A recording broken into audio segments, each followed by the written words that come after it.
On n'a pas d'un côté la vie pro et d'un côté la vie perso. Si ta fille était malade, là, tu n'aurais pas déposé le sac à dos de la grippe qu'elle a peut-être à l'entrée du studio. Si tu as un gros dossier au travail, tu ne le déposes pas non plus à l'entrée de ta maison. C'est un collaborateur ou une collaboratrice qui va mal, qu'on pressurise, qu'on fait rester jusqu'à pas d'heure, à qui on donne des objectifs inatteignables, bah forcément, quand elle va rentrer à la maison, ça va se répercuter sur ses enfants. L'enfant est aujourd'hui vu comme un nuisible, que ce soit dans la sphère privée, sociétale globalement, comme dans la société, en mode en fait si je prends une femme qui va faire des enfants, forcément il va être malade, donc il va falloir qu'elle aille s'en occuper, il va pas falloir qu'elle aille trop tard à la crèche parce que l'enfant peut pas y rester non plus 15 heures par jour. Il y a des discours catastrophiques de retour de congé mat où les femmes sont placardisées, où on prend pas soin d'elles, où on leur demande cet adage de travailler comme si elles n'avaient pas d'enfants et d'avoir des enfants comme si elles n'avaient pas de travail, donc ils sont impossibles. Bonjour à tous, aujourd'hui nous recevons Lucille pour parler de retour de congé maternité. Ça peut être congé parental également. C'est vrai que c'est toujours un gros moment pour les femmes, ce retour dans le monde du travail. Alors certaines font le choix de s'arrêter, etc. Mais pour beaucoup, on reprend le travail après 12 semaines au minimum. Et ça peut être un peu violent. Alors parfois c'est souhaité, c'est-à-dire qu'on a hâte de retourner au travail parce qu'on se dit ok, j'ai envie de revoir des adultes, de retourner un petit peu dans ma vie d'avant. Et puis ça se passe pas toujours comme prévu. Donc tu es la fondatrice de Juners, qui est un réseau justement qui s'occupe des femmes après leur retour dans le monde du travail. Est-ce que tu peux nous en parler un petit peu ? Merci beaucoup déjà d'être ici. Juners, ça accompagne les entreprises globalement sur les sujets de parentalité et de conciliation des vies. Et il y a quand même, comme tu l'évoquais, un gros moment, un gros enjeu autour du retour de congé mat, qu'il soit, comme tu disais, au bout de quelques semaines ou au bout de 6 mois ou au bout de beaucoup plus, parce qu'on perd les femmes à ce moment-là. Du coup, on intervient sur toutes les grandes étapes de la parentalité et ça ne s'arrête pas au retour de congé mat, ça ne s'arrête pas non plus aux 3 ans de l'enfant. Donc on intervient sur toute la vie jusqu'à l'adolescence auprès des entreprises sous format de conférences, ateliers, fresques et audits. Pour les sensibiliser justement et qu'ils puissent accueillir au mieux ces retours ou ces étapes, j'imagine. Exactement. L'idée, c'est qu'ils puissent comprendre que c'est essentiel d'intégrer la parentalité au sein des entreprises. Parce qu'on n'a pas d'un côté la vie pro et d'un côté la vie perso. Si ta fille était malade, là, tu n'aurais pas déposé le sac à dos de la grippe qu'elle a peut-être à l'entrée du studio. Et si tu as un gros dossier au travail, tu ne le déposes pas non plus à l'entrée de ta maison. Donc en fait, ce sac à dos, il est toujours avec nous. Et l'idée, c'est de comprendre que plus on va intégrer la vie entière du collaborateur, de la collaboratrice, plus cette personne, elle va se sentir reconnue.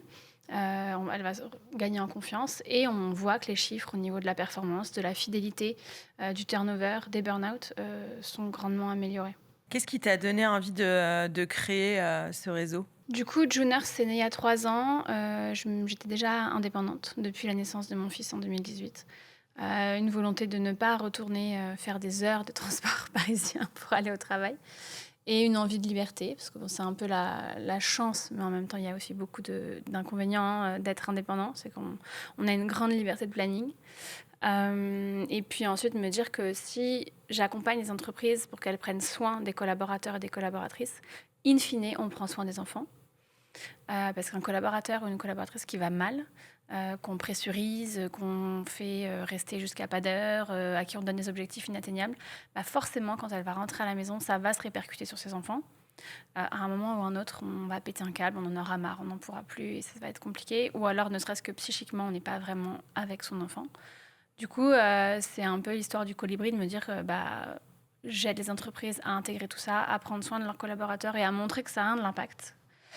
Et in fine, ça améliore la vie des enfants du monde. De manière globale, le bien-être à la maison. C'est vrai qu'on a beaucoup de parents qui nous disent ma charge mentale de parent n'est pas prise en compte en fait au travail et ça devient compliqué parce qu'on refuse une fois une réunion à 18h, 2 fois, 3 fois et en fait au bout d'un moment on se sent coupable de la refuser et au final on se retrouve à jongler et à être mal en fait en rentrant chez soi en se sentant incompétent en fait. On récupère son enfant, on fait à manger en même temps qu'on est en train de faire une visio. Et il est là, il a besoin de nous parce qu'il ne nous a pas vus pendant potentiellement 10 heures dans la journée. Donc, Les enfants ont quand même besoin de passer du temps avec nous. Donc, on peut faire le choix de déléguer à des nounous, à des filles au père, etc. Mais en tout cas, pour ceux qui n'ont pas envie de faire ce choix-là ou qui ne peuvent pas financièrement faire ce choix-là, c'est important que les entreprises en aient conscience. Les entreprises qui te contactent, elles sont finalement dans la bonne démarche, c'est-à-dire qu'elles ont déjà conscience de ce problème puisqu'elles font appel à toi pour ouvrir leur chakra sur ce sujet-là. Mais il y a énormément d'entreprises voilà, qui prennent pas ça du tout en compte. Chez qui déjà, c'est même compliqué d'annoncer sa grossesse. Tu as eu des retours en ce sens, des témoignages, j'imagine beaucoup. Ah oui, clairement, on a des entreprises qui avancent, heureusement, sinon je ne serais pas là. On a des entreprises qui sont pionnières sur plein de sujets. Je pense à Shodo qui a fait des congés menstruels, à Expansience qui a fait des retours de congés mat progressifs. Donc il y a plein de belles initiatives.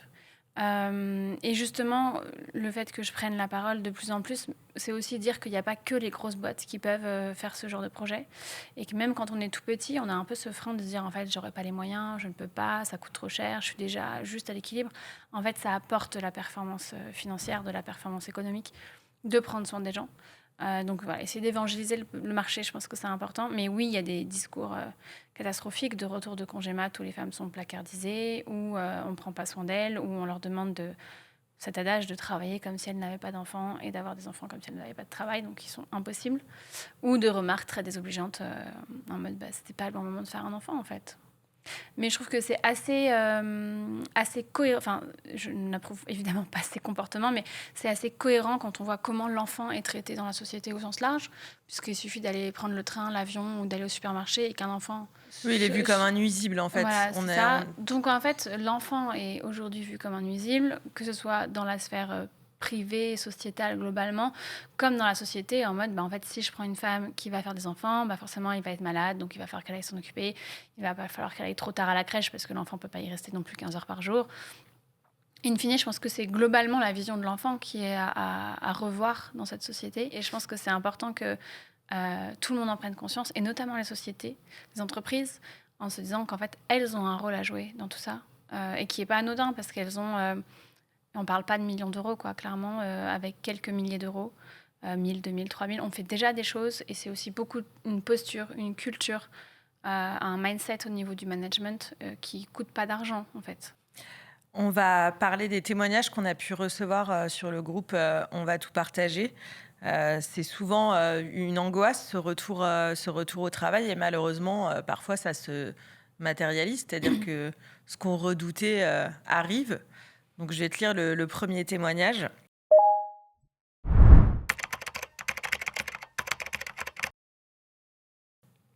Donc, c'est quelqu'un qui a eu une grossesse, tout à fait classique, qui avait une belle carrière, etc.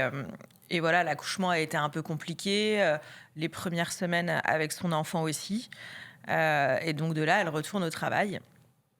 Et elle nous dit: au retour de mon congé mat, mes collègues m'ont jugée, comme si j'étais moins investie. À la maison, je donne tout, mais je me sens seule à porter la charge.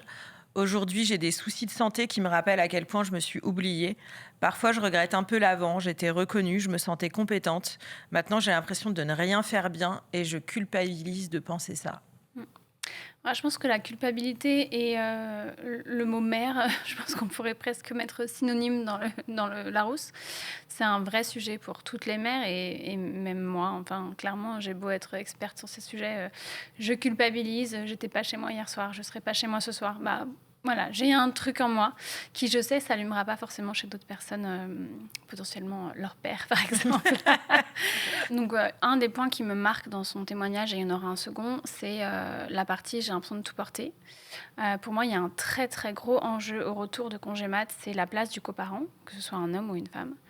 C'est se dire, on a pendant X semaines, selon la durée de notre congé, potentiellement géré beaucoup plus de choses dans la maison. C'est pas forcément déjà normal, parce qu'en fait, c'est pas parce qu'on est à la maison et qu'on s'occupe d'un nouveau-né qu'on doit gérer les courses, les repas, mais globalement, si on fait des généralités, c'est ce qui se passe. Donc, on est à la maison, donc c'est plus simple de s'occuper des machines, plus simple de faire les courses, plus simple de gérer les repas, de gérer les ménages, etc., etc. Soit. Sauf qu'en fait, vous allez reprendre le travail à un moment donné et que vous ne pourrez pas gérer ça, en plus de votre travail. Et en fait, c'est un peu comme s'il y avait une habitude qui s'était prise de le plus un, le coparent, il gère plus les courses, il gère plus les repas, il gère plus le linge. Et donc, en fait, il y a vraiment un point nécessaire à faire dans le couple pour dire, OK, je vais reprendre dans 3 semaines. Donc maintenant, là, il va falloir que je me repose. Il va falloir que je puisse dormir. Parce que moi, il y a 2 mois, 3 mois, 4 mois, 5 mois, j'ai accouché, en fait. J'ai sorti un roast beef, les gars. Ouais, Je suis donc voilà, fatiguée. donc je suis fatiguée et un corps ne met pas 3 mois pour se remettre d'un accouchement et d'une grossesse de 9 mois. Du coup, ce point, il est vraiment essentiel de dire, OK, toutes les tâches que je fais aujourd'hui, c'est tout ça. Il va falloir que t'en prennes, chérie. D'accord? Donc, les courses, je vais plus les faire. Les repas, on va plus les faire. Peut-être qu'on va pouvoir s'abonner à un truc pour nous aider à faire ça. Peut-être qu'on va pouvoir manger Picard pendant 1 mois. Et en fait, c'est pas grave. Enfin, je veux dire, la santé mentale passe avant. Et puis, vous pouvez manger des surgelés, c'est pas très grave.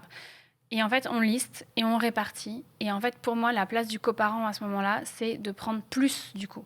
Et que pendant les 2-3 premiers mois de reprise, où ça va être très fatigant, très challengeant, on va reparler après de l'accueil qu'on peut avoir, le père ou le coparent doit prendre plus de place à la maison et peut-être lui décélérer un peu et dire en fait maintenant je vais partir à 17h30 parce que je dois gérer le petit, je dois aller faire les courses, je dois faire le repas, etc. pour qu'elle puisse être un peu plus sereine dans la reprise de son boulot.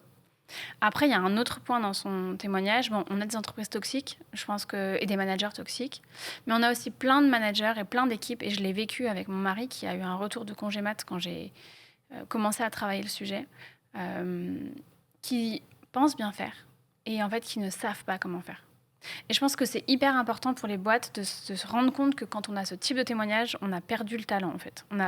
Elle ne restera pas dans sa boîte. Enfin, elle va partir, elle va trouver autre chose parce qu'elle va pas être épanouie. Ou en tout cas, ça risque de mener à ça, Oui. voire ou à autre chose, une dépression ou autre chose encore. Donc l'idée, c'est de dire, on accompagne nos managers pour que, ça se trouve, il avait juste, tu vois, il s'est pas rendu compte. Ça se trouve, il est pas papa ou pas maman. Ça se trouve, c'était il y a très longtemps et les modes ont changé, les choses ont évolué. Et du coup, c'est parfois pas forcément de la malveillance, mais il y a des phrases, des comportements, des choses qui peuvent être améliorées avec des toutes petites choses. On va sensibiliser nos managers à l'importance de ce point. Et il y a des choses qu'on doit exiger, notamment sur le retour de congé mat. On a le droit à un entretien, enfin c'est même une obligation, avec son manager au retour. Et pour moi, c'est pas juste je reviens, je passe 2-3 jours à checker mes mails, reprendre mon poste, reprendre mon service en place et je vois mon manager. C'est non, je le vois dans la première semaine, mais je le vois aussi au bout de 15 jours et je le revois au bout d'1 mois et je le revois au bout de 3 mois. Parce que quand on a un bébé à la maison et quand on est en train de construire cet équilibre, ce qui est vrai à J7 n'est pas vrai à J30. Oui, bah oui. Et n'est pas vrai à J90. Donc du coup, c'est hyper important que ces points soient réguliers et d'avoir potentiellement l'appui de la RH si c'est nécessaire. Donc il y a 2 enjeux et puis quand ça va pas, je pense qu'il faut savoir se saisir et aller voir au-dessus. En fait, si le manager est vraiment toxique et qu'on a tout tenté, ça existe, aller voir au-dessus et dire en fait c'est pas ok de te traiter comme ça, aller voir l'inspection du travail. Et en fait, je pense qu'on a le droit d'être bien traité, surtout quand on revient de congé maternité, qu'on a apporté la vie. Il y a quand même des études qui montrent que la parentalité change vraiment même le cerveau, en fait. C'est-à-dire que même notre cerveau se transforme. Et c'est vrai que quand elle dit, voilà, mes collègues m'ont jugé comme si j'étais moins investie, bah oui, dans les premiers temps, on ne peut pas donner, c'est pas possible de donner la même chose dans le cadre du travail que ce qu'on donnait avant, quand on pouvait se permettre de rester plus longtemps, par exemple. Et c'est vrai que ce jugement, il est assez dur. Et parfois, on pourrait se dire, c'est des hommes qui jugent, etc. Les femmes peuvent être hyper dures entre elles. Et justement, des fois, il y a un peu ce truc de moi, c'était pas simple pour moi quand je suis revenue. C'est bon, je m'en suis sortie. Donc, tu vas t'en sortir, Mireille. Et c'est vraiment un truc, moi, perso, j'ai du mal à comprendre. Genre, toi, t'as eu du mal et donc tout le monde doit avoir du mal derrière. Il y a un peu ce truc de c'est bon, ça va, tout le monde l'a fait. Et en fait, on n'essaye pas nécessairement de faire mieux dans ces cas-là. On se dit, ça a toujours été comme ça depuis la nuit des temps, go. Hein. On a beaucoup ce comparatif. On peut aussi le faire avec les violences faites aux enfants, par exemple. Et en fait, c'est en gros, tu as souvent ce rapport à... en fait, on n'en est pas mort. Ok, mais est-ce que vraiment le référentiel, c'est la mort? Enfin, je veux dire, on peut essayer de viser autre chose, de faire autrement, de se dire que... moi, je prends souvent l'exemple des césariennes. J'en ai eu 2. Donc, c'est des chirurgies hyper invasives, etc.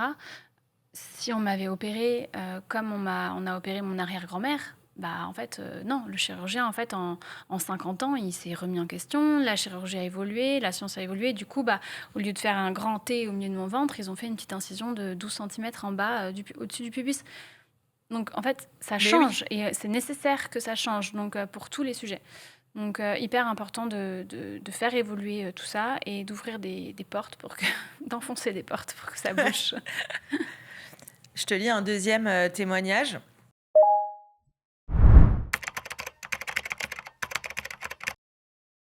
Je suis en congé maternité pour mon premier bébé et depuis la reprise du travail de mon conjoint, je gère les journées et les nuits seule en semaine. Il prend le relais le week-end pour le premier biberon, mais la fatigue commence à peser. Je me demande comment m'organiser quand je reprendrai le travail, se relayer chaque nuit ou faire chacun son tour. Je tiens bon, mais j'appréhende la reprise avec ce manque de sommeil qui s'accumule. On en parlait tout à l'heure, c'est vraiment, il y a ce truc qui monte en fait quand on voit la deadline arriver et qu'on sait qu'on va devoir retourner au boulot. Et en effet, le coparent a un rôle primordial là-dedans parce que jusque-là, on s'est dit, bon, allez, ça nous paraissait une normalité d'en faire plus parce que lui partait au travail le lendemain à 7h du matin. Donc, en fait, on se retrouve à faire les nuits, les jours et ça n'a pas de fin. Mais là, en fait, il y a, voilà, tu le disais tout à l'heure, il y a une échéance. C'est compliqué, en fait, de se dire qu'on va retourner au travail comme ça, complètement crevé, en fait. D'où l'intérêt d'allonger le congé maternité, mais c'est pas ici qu'on prendra cette décision, mais c'est quand même un vrai sujet, et d'allonger celui du coparent. Donc ça, je pense que voilà, les politiques sont en train d'avancer tranquillement à leur rythme sur ce sujet. Ça bouge, mais c'est essentiel que la mère, globalement, ne soit pas l'unique référente de l'enfant, l'unique experte, parce qu'en fait, c'est ça quand même qui crée beaucoup d'inégalités bien sûr. sur tout au long de la vie. Enfin, on arrive à terme à 40% d'écart de pension de retraite entre les hommes et les femmes. On imagine du coup la grande précarité de toutes les femmes à la retraite concernées. Enfin, c'est vraiment une catastrophe économique. Et la maternité vient vraiment bien appuyer sur ce sujet. Exactement, bien enfoncer le clou. Je l'ai déjà dit, mais je pense qu'il est essentiel d'avoir une mise au point avec son plus un.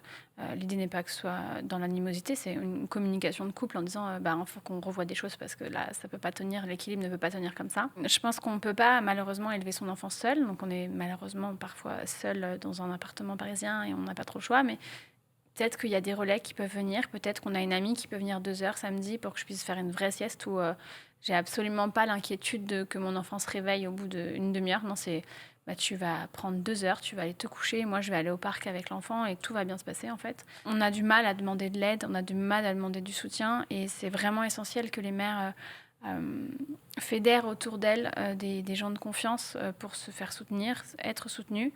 Si on a les moyens, ça peut être des nounous qui peuvent nous soutenir, etc. Mais oui, c'est hyper fatigant et les enfants dorment parfois très très mal. Du coup, parfois pendant très très longtemps. C'est ça s'arrête pas aux quelques mois. Parfois, ça dure des années. Donc, je compatis grandement. Et je pense que il n'y a pas de modèle mieux qu'un autre au niveau du couple. Je pense qu'il faut vraiment discuter et trouver quelque chose qui convient aux deux. Donc, est-ce que c'est une nuit? Est-ce que c'est une semaine? Est-ce que c'est en fonction de nos contraintes pro? Il faut juste que ce soit équitable et qu'on soit OK en fait avec la solution qu'on a trouvée. Est-ce que c'est les laisser une nuit par semaine chez la grand-mère, chez une tata de temps en temps pour pouvoir justement faire des bonnes nuits et récupérer? Je pense qu'il faut faire tourner, agir sur le village qu'on a autour de nous. Et en fait, on peut se rendre compte à ce moment-là qu'on a plein de gens en fait, qui seraient OK de donner 2 heures de leur temps pour qu'on survive, en fait. Parce que là, on parle de survie. Hein. Si on ne dort pas, on ne survit pas. Donc je pense que les gens peuvent s'engager. Tu accompagnes les entreprises au-delà de la reprise du travail. Il y a plein d'étapes dans la parentalité. Évidemment, les femmes sont celles qui portent le plus la charge mentale. Je veux dire, c'est même pas une opinion, c'est un fait. Mais il y a des hommes qui, quand même, essayent de prendre leur part et auxquels le monde du travail est aussi hostile. Et ça, c'est un aspect qu'on voit le moins. Mais moi, j'ai assisté il y a quelques années à un N+2 qui a dit à mon N+1, qui disait je dois y aller, ma fille est malade, je dois la récupérer à l'école. Et il lui avait dit ta femme peut pas y aller. Et je sais pas, peut-être que ça vous le fait aussi, hein, mais l'école, c'est toujours moi qu'elle appelle, perso, quand mon enfant est malade, etc. Il y a quand même ce truc, que ce soit au niveau de l'entreprise, que ce soit les écoles, la société dans son ensemble, euh, j'ai l'impression ne nous aide pas à cette égalité, ou du moins à cette équité dans le couple sur la charge parentale, parce qu'en fait, on considère que, ok, bah, la mère, oui, c'est elle qui va aller chercher son fils à la sortie de l'école, donc on va moins l'augmenter, on va moins la faire monter dans sa carrière parce qu'elle a des enfants. Et les pères, quand ils disent bah, non, là, c'est moi qui y vais, j'essaie de prendre ma part, c'est moi qui y vais, il y a des entreprises qui sont pas du tout réceptive à ça non plus, quoi. Oui, on le voit beaucoup et ce qu'on peut appeler la masculinité toxique, c'est en fait ça leur coûte aussi aux pères. D'où l'intérêt qu'ils s'engagent sur ces sujets d'inégalité femmes-hommes, parce qu'en fait, c'est pas que les féministes qui doivent lutter dans la rue et essayer de faire passer des lois, c'est aussi les pères. Et il y a un enjeu hyper important sur cette partie-là que j'avais évoqué lors d'une conférence avec Tristan Champion, donc qui est un papa français, qui a une femme, alors je sais jamais si c'est la Suède ou la Norvège, mais en tout cas un pays nordique. Et du coup, il a eu son deuxième enfant. Ils ont eu leur deuxième enfant là-bas. Du coup, il a eu un congé mat beaucoup plus long, même égalitaire par rapport à avec sa femme. Et ce qu'il explique, c'est qu'à partir du moment où la France et même d'autres pays seront capables d'avoir cette posture de dire bah, on donne autant à l'homme qu'à la femme, ou en tout cas aux parents et aux parents d'eux, ça permettra que la femme ne soit pas l'unique experte et l'unique référente. Et ce que ça a changé dans la mentalité des gens partout dans la rue par rapport à ça, c'est de se dire à un moment donné, on sait que nous, les hommes, on va aussi se retrouver les mains dans la merde, les mains dans les couches, les mains avec les poussettes pleines et les courses et ça. Alors qu'aujourd'hui, clairement, c'est plutôt les femmes qui gèrent ce genre de choses. Du coup, quand il y a une conversation sur tips sur comment changer une couche, on écoute. Tips comme choisir sa poussette, on écoute. Parce qu'on sait qu'on va devoir être confronté à ça. Et si vous faites cette remarque-là aujourd'hui, dans une salle et qu'il y a 50 femmes, 50 hommes, les hommes ne vont pas écouter quand vous allez dire ce genre de choses. Parce qu'ils savent qu'ils ne vont pas se retrouver tout seuls. Enfin, c'est une généralité, mais globalement. Bien sûr. Et du coup, je pense que ça va vraiment changer le prisme de la vision qu'on a de la parentalité. Et pour tous ces hommes à qui on refuse qu'ils puissent incarner en fait le père qu'ils ont envie d'être. Je trouve que Julia Carninon l'a bien dit à l'Assemblée en disant on leur vole quelque chose parce que un père a besoin de passer du temps avec ses enfants autant qu'une mère.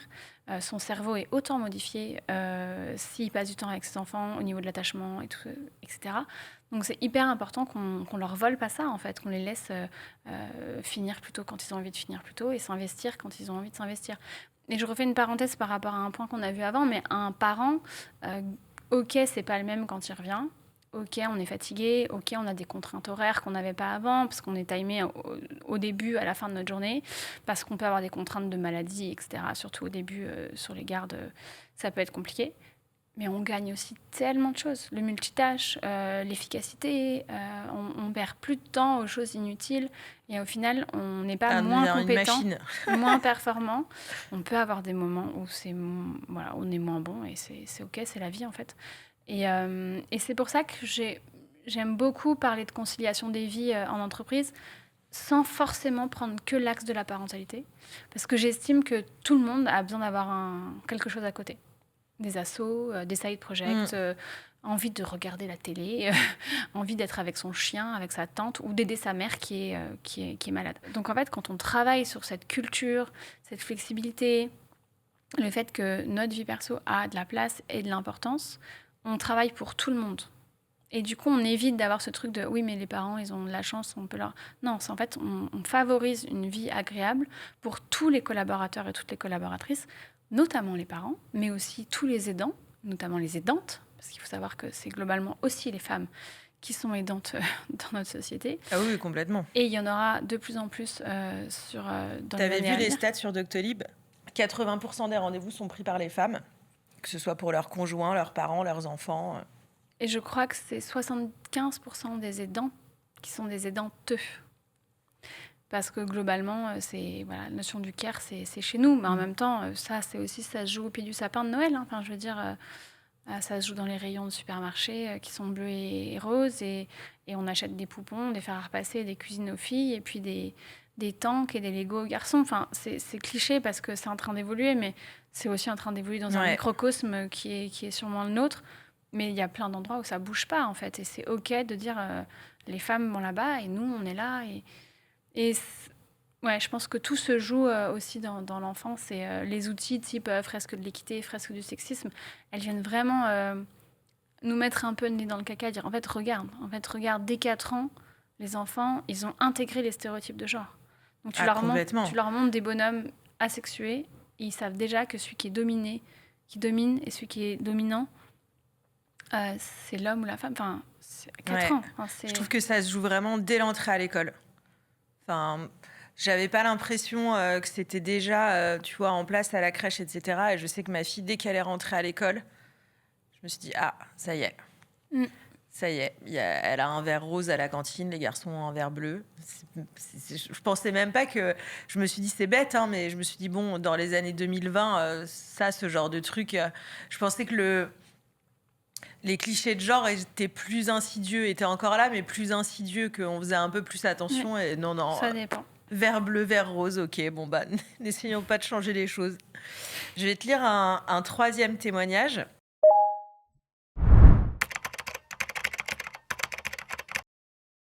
J'écris parce que je suis au bout du rouleau.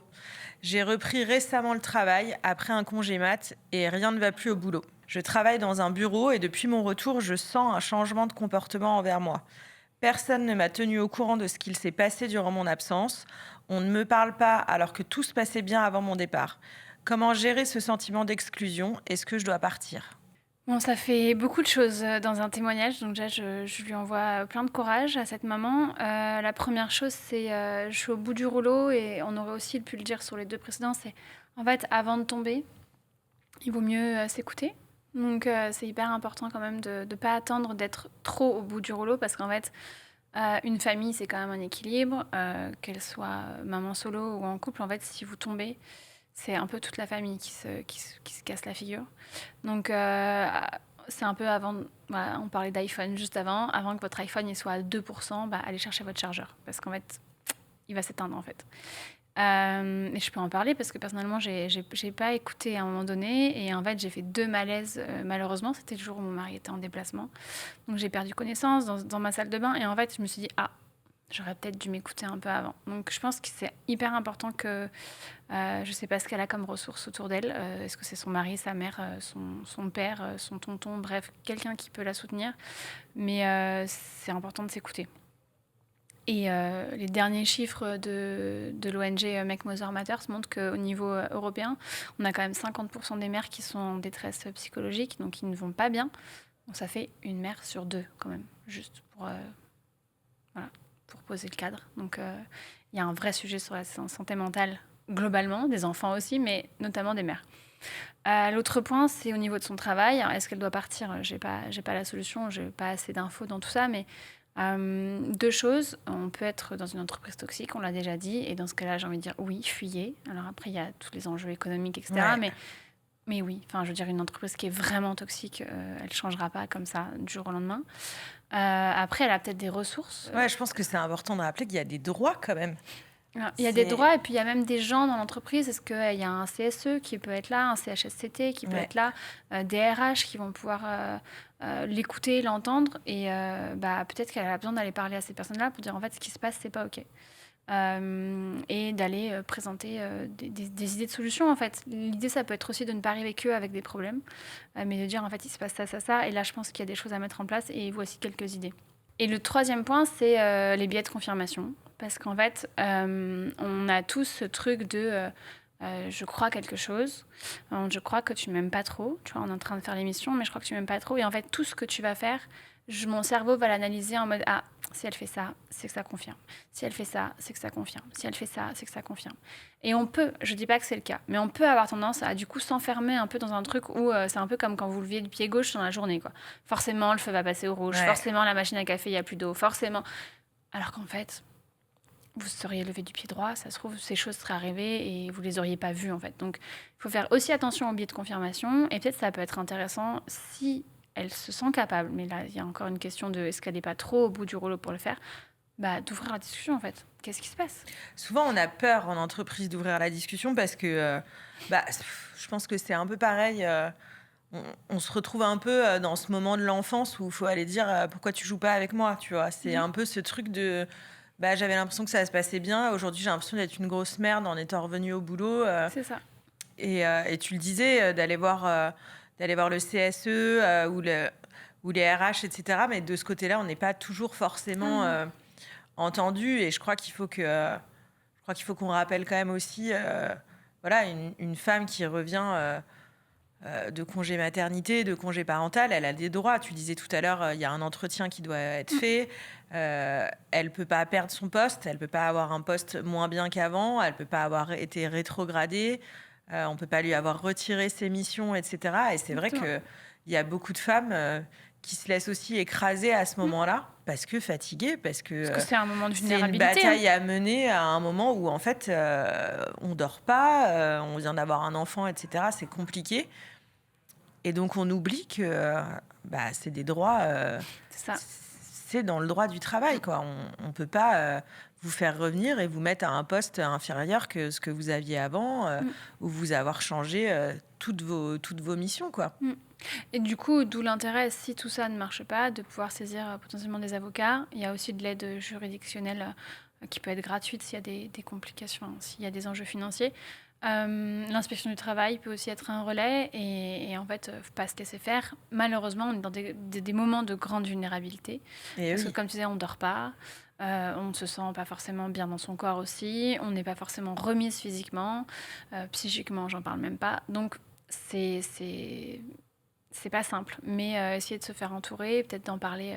Elle a peut-être un ou une collègue qui peut être relais et qui peut l'aider justement à ouvrir sa discussion, à essayer de crever l'abcès qui est arrivé. Et je lui souhaite en tout cas que ce soit pas une entreprise trop pourrie et qu'il puisse l'écouter. C'est ça. Je te propose un autre témoignage. Est-ce qu'on ferait pas plutôt un point sur le congé maternité qui se termine et il peut être suivi de congés parce qu'on a envie un petit peu de l'allonger.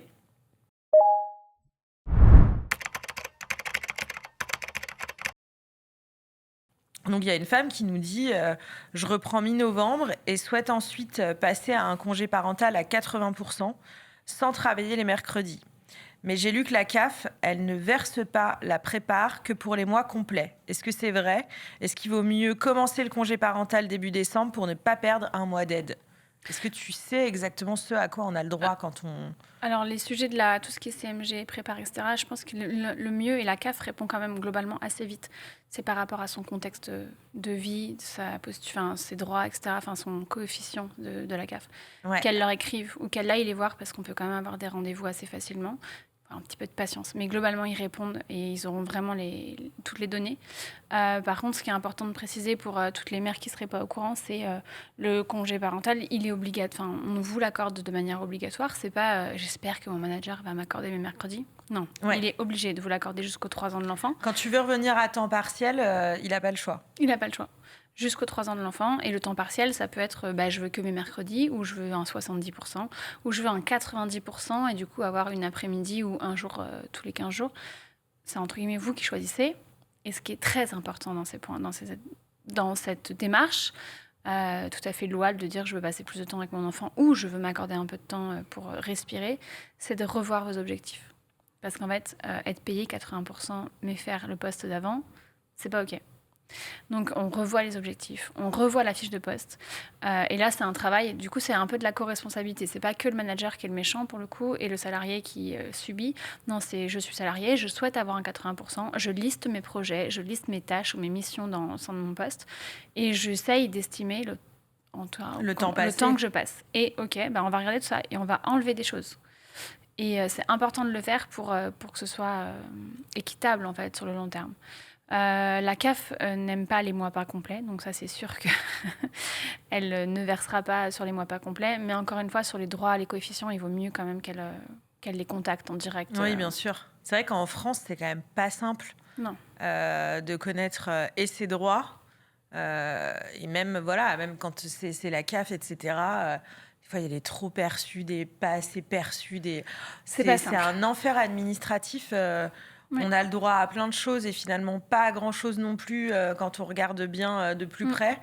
Il y a toujours, on a l'impression que c'est un contrat, il y a toujours une petite clause en dessous. Non, bah toi, t'es pas concerné parce que Dommage. jadis, t'as fait ci, t'as fait ça. C'est Et c'est vrai comme que les parents sont vachement perdus. Là, tu vois, on a une autre question. C'est une femme qui était prête à reprendre le travail après 1 an de congé parental, mais qui est de nouveau enceinte. Elle dit, je suis heureuse et tout, mais je suis perdue. Est-ce que je peux quand même bénéficier de l'aide du CMG pour la garde du premier si je retravaille que quelques jours avant d'être arrêtée de nouveau pour ma grossesse actuelle? Et elle dit, voilà, je suis perdue entre joie, stress et 1000 questions sur l'organisation à venir. C'est ça aussi, le monde du travail en parallèle des grossesses, c'est de se dire, OK, par où je prends le truc? Je sais même pas exactement à quoi j'ai le droit. La France est, je pense, pas très bien lotie sur cette partie administrative. Malheureusement, on est quand même... Quand je vois, ne serait-ce qu'il faut déclarer à l'URSSAF et aux impôts, ils ne peuvent pas se parler, tous ces gens. Ça nous simplifierait la vie quand même de ne pas devoir faire 1000 déclarations. La CMG, tout a été revu là, à la rentrée et les critères ont été vraiment assouplis. Donc, je ne peux pas m'engager, mais je pense très certainement qu'elle aura le droit à la CMG et qu'il y a beaucoup moins de contraintes maintenant pour les avoir. Ils ont étendu l'âge, ils ont étendu... Enfin, il y a beaucoup de choses qui ont été revues. Donc ça, c'est un grand pas parce qu'on a besoin de pouvoir avoir cette aide pour souffler un petit peu de temps en temps et puis ne serait-ce qu'économiquement. Après, l'arrivée d'un deuxième enfant, de toute façon, c'est toujours un gros enjeu parce que si on est sur un couple, en tout cas on est deux, on devient en égalité. C'est ça. Et c'est pas simple. On était avant en supériorité numérique. 2 enfants, mais ressenti 300, quoi. Oui, c'est pas simple. On a une dernière question qui concerne le congé parental. Donc, une maman qui nous dit mon congé maternité se termine le 26 juillet. Et j'aimerais reprendre le travail pendant environ 3 semaines pour aider pendant les vacances, puis prendre un congé parental jusqu'en janvier. Est-ce qu'il est possible de retravailler entre les deux? On a quand même bravo, parce qu'on a quand même une conscience pro très très poussée de se dire ok, je sais que mon entreprise l'été c'est la galère, etc. Il y a énormément de boulot, donc j'aimerais revenir 3 semaines pour repartir en congé parental. Est-ce que c'est possible ça? Le congé parental, donc du coup, comme on a dit, que ce soit à 50, 80, 70, 90%, c'est jusqu'aux 3 ans de l'enfant et on l'active quand on veut. Ok. Donc on peut très bien reprendre à 100% et se rendre compte qu'en fait, au bout d'1 an, c'est pas possible, on a envie de passer nos mercredis avec notre enfant, bref, que sais-je. Et du coup, revenir et rediscuter avec son manager. Évidemment, il faut le faire en bonne intelligence. Il y a peut-être des moments de l'année où c'est plus compliqué de l'activer tout de suite, mais ça, c'est aussi de l'humain à humain, on sait. Et puis, si on veut, en tout cas, rester dans cette entreprise, on a intérêt à le faire intelligemment. Mais en tout cas, il doit vous l'autoriser, quel que soit le moment où vous le demandez, en fait. Bah, merci beaucoup, Lucile. Avec plaisir. Pour terminer, j'aimerais bien que tu nous parles de ton projet avec Popote, qui est donc une box. Est-ce que tu peux nous en parler? Oui, en fait, Popote a créé une box de retour de congé mat parce qu'on a souvent... et les témoignages ont parlé d'eux-mêmes, des mères qui reviennent au travail et qui ne sont pas attendues, on n'a pas cette petite célébration. Et quand même, je pense que la naissance d'un enfant, c'est quand même un moment qu'on doit célébrer. Du coup, Popote avait cette idée de dire on va apporter du contenu, parce que Popote, si vous les suivez sur les réseaux, c'est quand même, on donne beaucoup de contenu aux mères et aux parents. Donc, il y a cette box. Et en fait, quand j'ai rencontré Juliette, qui travaille chez Popote, qui a fondé cette box, je lui ai dit, c'est super. Sauf qu'en fait, si derrière, tu as un manager qui ne sait pas faire, en prenant l'exemple de mon mari que j'évoquais tout à l'heure, en fait, on aura beau avoir fait une super box et que ce soit sympa, du coup, pour la mère d'avoir des goodies, des petits tips, des choses pour la réconforter, un catalogue, un magazine qui est vraiment hyper quali, ça fait un peu flop. Du coup, elle m'a dit carrément, t'as raison. Et du coup, on a créé la checklist du manager, qui est un outil hyper. C'est une brochure en fait où on a tout ce qui est droit avant, pendant et après la grossesse. Donc, c'est une information déjà très précieuse pour les managers parce qu'en fait, ils ne savent pas souvent. Oui, la majeure partie du temps, ils ne savent pas. Et la dernière partie de la brochure, c'est une trame d'entretien pour le retour de congé mat, parce que pareil, il y a des questions qui sont importantes à poser, il y a des ajustements qui sont importants à faire dans l'organisation, et donc ça vient un peu les guider sur de quoi on va parler et qu'est-ce qu'on va pouvoir mettre en place avec ma salariée. Donc cet outil, il est en vente sur le site de Popote. C'est un peu du pro bono, c'est vendu au prix que ça coûte à réaliser. Mais ça permet de semer des petites graines en disant on tente au moins d'assouplir, d'adoucir ce retour de congé mat pour le maximum de femmes possible. C'est en vente pour le B2C, donc pour vous qui nous écoutez, ou pour des entreprises qui auraient envie de soutenir un petit peu les mères à leur retour. Bah oui, moi je trouve que pour une entreprise, c'est un geste assez fort de dire ok, on sait que tu reviens et t'es attendu et pas seulement t'es pas seulement attendu en mode performance, résultat, etc. Mais de te dire on sait, voilà, on sait que ça va pas forcément être simple tous les jours.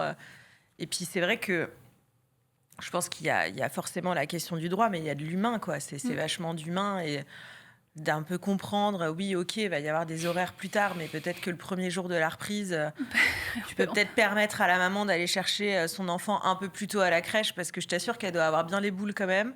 Donc voilà, il y a des petits trucs comme ça où on se dit que les entreprises, elles ont quand même un rôle énorme de pas attendre que les gens soient là. Ça vous dérange pas si le premier jour...